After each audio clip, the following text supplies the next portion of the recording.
Yan! So, hello everyone, it's me again, Kuya Daniel. And ganito, no? Whether ipa-private car mo yung binili mo sa sasakyan or gagawin mo siyang TNBS, ito yung dapat mo i-consider na isa. Dalawa pala. Medyo gagastusan mo na ng malaki tong mga to, ha? Kailangan mo lagyan ng GPS para na sa ganun alam mo kung saan yung location ng sasakyan mo in case na may mangyaring di maganda at huwag naman sana mangyari.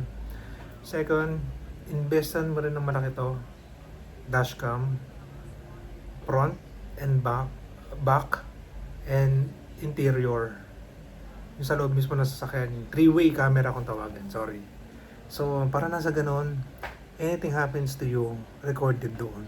At bilhin mo yung madaling gamitin at yung transferable from apps.